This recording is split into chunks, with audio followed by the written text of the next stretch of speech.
Welcome to my new blog. आज हम लोग देखेंगे कि शहर में रह के गाँव के काम कैसे किए जाते हैं। तो आज हमने मंगाई है मिट्टी, वो भी पैसों से। पता है यहाँ पे शहर में तो मिट्टी भी मोल की मिलती है, तभी तो लोग कहते हैं कि शहर में तो मज़ा नहीं आता है। लेकिन जब मिट्टी आ ही गई है तो क्यों ना हम लोग थोड़ा सा फन कर लें। वैसे भी फन नहीं करेंगे तो ये छत पे तो जानी ही है, क्योंकि गार्डनिंग तो छत पे होगी, नीचे तो होने से रही गाइस। तो मैंने सोचा थोड़ी देर तो मैं इसके साथ खेल ही लेता हूँ। वैसे भी मम्मा बोलती है कि मिट्टी के साथ खेलना चाहिए, क्योंकि मिट्टी में ही तो जो बच्चे मिट्टी में खेलते हैं उनके हाथ पैर बहुत मजबूत रहते हैं। तो आप लोग भी खेला करो थोड़ा सा, जो शहर में रहते हो बच्चे। और जैसा कि आपको पता ही है कि मिट्टी में खेलने से वाह वाह वाह, लेकिन इतनी भी मत खेलना कि मम्मा आके पिटाई कर दे, पता चला सब मिट्टी मिट्टी हो गए। और फिर लाया किट्टी भैया फावड़ा, लेकिन इसने तो एक फावड़े में फावड़ा ही तोड़ दिया। हे भगवान, आपके उसे फावड़े को क्या कहते हैं मुझे कमेंट बॉक्स में जरूर बताना गाइस। क्योंकि हमारे यहाँ तो फावड़ा बोलते हैं, फावड़ा, और मम्मा की तरफ फावड़ा बोलते हैं। अब आप लोग क्या बोलते हैं ये तो भगवान ही जाने, कमेंट में बताओगे तभी पता चलेगा। इसके बाद में किट्टी भैया ने इसको जो है जोड़ने की कोशिश की, लेकिन ये बात इसके बस की बात नहीं है। लेकिन फिर भी इसने कोशिश तो की ना। अरे बाबा, पापा का ट्रेनिंग दिया हुआ बेटा है तो कैसे रुक जाए।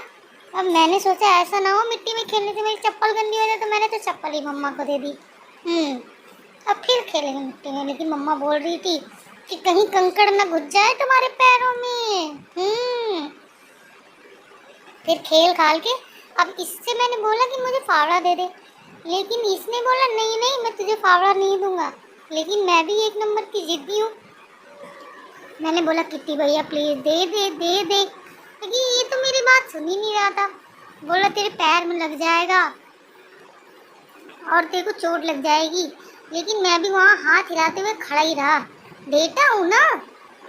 फिर किट्टी भैया ने बोला कि तू ऐसा कर, हाथ से मिट्टी भर ले। अभी मजा आएगा ना भिड़ो। तब मम्मा ने मुझे अंदर बुलाया और बोली चल मैं तुझे एक प्लास्टिक का डिब्बा देती हूँ, तो उससे भर ले, छोटी है तू, जा। लेकिन मुझे वो प्लास्टिक का डिब्बा नहीं चाहिए, मुझे तो फावड़ा ही चाहिए। हाँ, क्योंकि मैं फावड़े से ही चलाऊँ, मैं भी फावड़ा देखूँ। कितने तेजस्वी लोग हैं हमारे पास, कितने शानदार विचार रखते हैं। अब फावड़ा मेरे से उठने वाला है और ले भरना तो मेरे को हाथ से ही है। किट्टी भैया ने बोला चल टाइम पास मत कर, ऊपर छत पे भी चढ़ानी है मिट्टी। तो ऐसा कर, तो ये बाल्टी लेके चढ़। लेकिन बाबा मेरे बस की ये बाल्टी ऊपर ले जानी है क्या, मैं तो बहुत छोटा हूँ। और इतनी मेरी दादी माँ कट्टे लेके आ गई, मतलब कि बोरियाँ। मम्मी बोली ऐसा कर बाल्टी में कट्टों में भर दे, फिर किसी से चढ़वा देंगे, क्योंकि पापा जी तो यहाँ पे है नहीं। तो फिर हम लोगों ने मिट्टी भरी कट्टे में और बोरियों में और बाल्टियों में। लेकिन मिट्टी भरते भरते ना मेरे को चोट भी लग गई। अब ये तो आपको शाम को ही पता चलेगा कि चोट का नतीजा क्या हुआ। फिर मैंने मम्मी का दिया हुआ डिब्बा उठाया और उठाने के बाद में मिट्टी भरवा दी। फाइनली मिट्टी भर गई गाइस। अब हम लोग जा रहे हैं चोट पे दवाई लेने के लिए, क्योंकि मेरे हाथों में रैशेज हो गए हैं गाइस। तो मैं जा रही हूँ, मैं जाऊँगी मेडिकल स्टोर फूफा जी के, क्योंकि आज भारत बंद था तो सभी मार्केट्स बंद हैं। लेकिन शाम के टाइम तो खुल गई थी, देखो हमारी भी मार्केट खुल गई है। हाँ, और यहाँ पे समोसे भी गरम गरम बन रहे थे। लेकिन किट्टी बहन ने बोला नहीं ऑयली कुछ नहीं खाना, तू चल चुपचाप, और ना ही आइसक्रीम खानी है, चुपचाप चल और चल के दवाई ले। और दवाई लेके इंजेक्शन भी लगवा, क्योंकि पता है आपको मेरी नूडल ने मेरे 2 पंजे मार दिए, एक तो मारा मेरे कंधे पे, और ये है हमारे आदेश मामा जी। इनके यहाँ से पहले हम लोग लेंगे सामान, क्योंकि इनके यहाँ तो इतना अच्छा सामान बिकता है, इतना अच्छा। फिर हमने बोरोलिन ली, क्योंकि मम्मा ने बोला था बोरोलिन ले आना।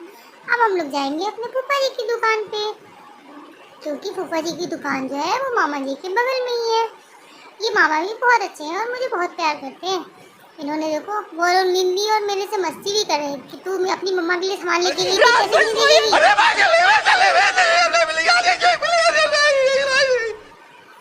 आ गया है रोने का टाइम, क्योंकि अब इंजेक्शन लगवाने के लिए तो जाना पड़ेगा। लेकिन मैं किट्टी भैया को खींच के ले आई कि नहीं नहीं मुझे नहीं जाना, लेकिन किट्टी भैया मुझे खींच के लेके जा रहा था कि चल तुझे इंजेक्शन लगवा देता हूँ, चल तुझे इंजेक्शन लगवा देता हूँ।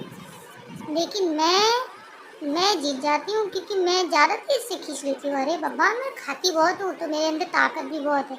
मैं भी अश्वनी भैया की पकड़ में आने वाली नहीं हूँ। जो फूफा जी के बेटे हैं वो तो बहुत बड़े हैं, और किट्टी भैया ने दिखाया कि देखो इसके कहाँ कहाँ चोट लगी है, कहाँ कहाँ नाखून बने हुए हैं। अब आप लोग देखो, आप लोग मुझे सब्सक्राइब भी नहीं करते हो, तो मुझे रोना भी आ जाता है कभी कभी। सब्सक्राइब किया करो जल्दी जल्दी। फिर गाइस मेरे पीछे पड़ गया डॉगी, यानी कि मेरा भाई मुझे दौड़ा दौड़ा के घर पे लाया कि चल इंजेक्शन लगवा, चल इंजेक्शन लगवा। लेकिन मैं आके अपनी गली में फैल गया, लेट गया वहीं पे, नहीं मुझे जाना ही नहीं है, नहीं नहीं मुझे नहीं जाना है।